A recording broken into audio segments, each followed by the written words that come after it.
Now, at 20% uh, interest to tax ratio, 20% plus, you're in the critical zone. And now 20% is itself dangerous. They call they you know they consider it catastrophic. Now, in this scenario, in our scenario, we're talking about 30% plus, one third of tax review revenue going to interest. So again, it looks like that in the science of economics, it is impossible. So to say the least, it's gonna be horrible, and possibly impractical, unrealistic, essentially. Uh, Now, it actually gets worse. Uh, Now, to cover this $3.2 trillion of interest and keep spending on everything else, okay, that would be if we decide to keep spending on social security, Medicare. These are the big chunk, right? Big chunks of our GDP and defense, right? uh, Social Security, Medicare, and Medicare and Medicaid. I think together they uh, comprise about two-thirds of our tax of our budget, and then GDP is, and then defense is like 15% or 20%, something like that. In any case, if we keep if we decide to keep spending, uh, you know, uh, uh, uh, in the on these programs, right? Then the deficit itself will balloon to $3.4 trillion. All right. Now today's deficit, our deficit today is 1.8 trillion. We're talking about almost doubling the deficit itself. Okay. This is just to keep the lights on. All right. Now, uh, what?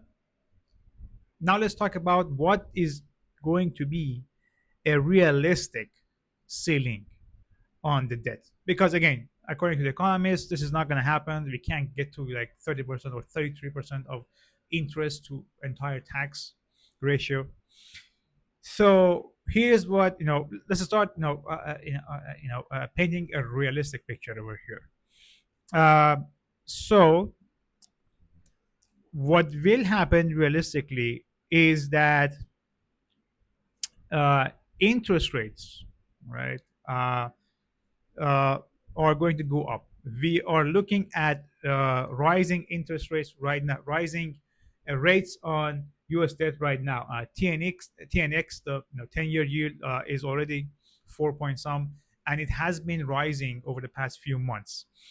Uh, at this rate, uh, we are looking at 6% to 8% interest rate. All right, by 2030 or 2035. Okay. Now, uh, uh, have we had a scenario like this before? Yes, we had. Now, you know, if you look at those scenarios, those historic precedents that we had before, uh, we may be able to find an idea and see what are the possible solutions. So, if we go back to late 1940s, after World War II, our debt crossed 100% of GDP. Federal Reserve pinned the rates artificially low, okay, artificially low, which made inflation to run as high as 14% in 1947, okay, effectively inflating the debt away. All right, so that is one way to deal with this. I don't think we're going to get to that situation, because as soon as the bond market uh, gets a whiff of this being planned by Fed and our government, they are going to drop our bonds. And unlike 1940s, where when our government's bonds was held by our own population, right? The U.S. population, they made the sacrifice. They bought government bonds, probably many of them knowing that they are not going to get, they are not going to be fully reimbursed essentially. But they did it to support the war. Now, this time is it's different. We have a lot of foreign institutions, foreign governments, and foreign institutions that hold our debt. They're going to be dropping all of our treasuries, all of our all the debt, all the U.S. debt that they hold immediately as soon as they hear it. They get a whiff of this kind of policy making at our federal level, and that would crash the bond market, uh, and that would have very bad consequences, right? Another historic precedence is in 1970s, where we had stagflation.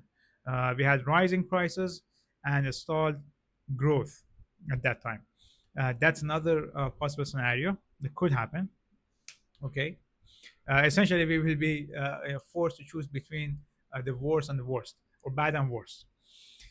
Now, uh, we know that government and politicians are not going to solve this proactively. They will fix this problem. Uh, this is a problem that we are guaranteed to face in the next few years. They will be fixing it when they are forced to, right? Same thing for our population. Our population right now is looking at 3%, 4% inflation. They have complaints, but it's not catastrophic. When they come to inflation in next few years, when they come to experience inflations at 6% year after year, at 7% year after year, then they will vote accordingly. They will elect politicians who are going to go and cut spending. Okay. Now, what I think will happen uh, is the phase one in 2028 and 2030. 2028 to 2030, I think we will have a bond market revolt. Uh, the debt will push slowly past $50 trillion. Investors, they will be demanding higher yields as they are doing right now. Treasury rates could jump from 4%, around 4%, 4.5% right now, to 6.5%. Uh, Maybe I shouldn't use the word jump. They will raise, they will they will rise, or they will raise to 6.5%. This will have a strong impact on market. That would be both on the stock market and also housing market, because the mortgage rates are going to then surpass 9.5%. They're gonna get closer to 10%. Uh, so that's the stage one that will happen between 2028 to 2030. Now, after that, 2030 to 2032, after people face that situation, uh, new politicians or new generation of politicians are elected, then we will come to a painful bipartisan package, probably, uh, that will cut, all right, will cut social security payments for rich people. All right, my guess is in few years from now, if you are if you're worth $10 million, or let's say if you're worth $30 million or more, you're not going to be getting any social security. Your social security will be completely cut. Or maybe if you're worth more than $10 million, the social security payment itself may be capped at 100 grand, for example, and be adjusted with inflation after that. Uh, Another possible solution, in my opinion, unlikely, is to raise the Social Security retirement age to 69 or 70. I don't think that will happen. Why? Because the life expectancy itself is coming down to about 70 years. Population is not going to vote for politicians who are going to go and cut the Social Security. I'm sorry, to uh, who are going to go and raise the social security age to 70. In my own family, men rarely, very rarely last beyond 60 years old due to different heart problems, heart attacks. So if Social Security is raised to 70, most likely I will not get paid $1 of it, right? So again, people are not going to vote for that. Social Security age probably stays the same, maybe or around the same that it is right now. But mainly they are going to be cutting the payments to people who are worth more money. I personally do believe that wealth tax is going to come into the picture. People are going to vote for wealth tax. Why is that? Because again, they are looking at 6%, 7% inflation every year. They're looking at their purchasing power collapsing in front of their eyes. They are going to look at wealth tax. Why? Because they see that the situation that they are in is due to printed money, excessive printed money, excessive borrowing. The printed money, the borrowing, as I explained in this video over here, it has gone to the rich. It just That's just how it is. So people are going to come to know that the rich people, they did not pay the taxes that they were supposed to pay. So they're going to come and establish wealth tax on them, and that itself is going to have consequences on the stock prices, because the people who are paying the wealth tax, billionaires, multi-billionaires, by that time maybe trillionaires, they're going to be selling 2%, 3% of their stocks every year. Okay, and that is going to bring down the stock prices. uh, in summary, I think all the excesses that did not make sense, all the excesses that we have right now and we have had over the past 2 3 decades that do not make sense, all right, all of those excesses will go away, and we will go to the other side, and the pendulum will go to the other side. Okay, so we will be going through some sort of economic austerity. Again, that is dictated by math. This is not just an emotional or a prediction, or a prediction based on my feelings. Okay, now, so let's see what else I have. So again, Medicare costs. There will be serious discussions of that. People are gonna be, again, cutting Medicare, I would say, for people who are trillionaires or billionaires. Why? Because a billionaire, if they have an issue, they go to hospital, they can pay cash, right? If they have a surgery that costs $100,000, right? They can pay that. But average person cannot. And at that point, I think uh, you know uh, politicians, they will be looking at any venue that they can save money. All right. So let's see what else I have over here. Uh, Now, someone may say, okay, how about increasing taxes on average person? Average person is not going to have money. They already don't have money, right? The average person is not going to have, so by that point, in next 2 3 4 years, average person, they have already seen the value of their income collapsing in front of their eyes. So their salary is going to be worth less than today even. They're not going to be able to pay more taxes. They're going to force the rich to pay taxes. One concern, for one question for some of you may be that, all right, so the rich people, they may just leave the United States. They're not going to leave the United States. United States is a tax haven compared to Europe, right? That's why people from Europe, rich people from Europe, come and live in the United States. Recently, we had World Cup.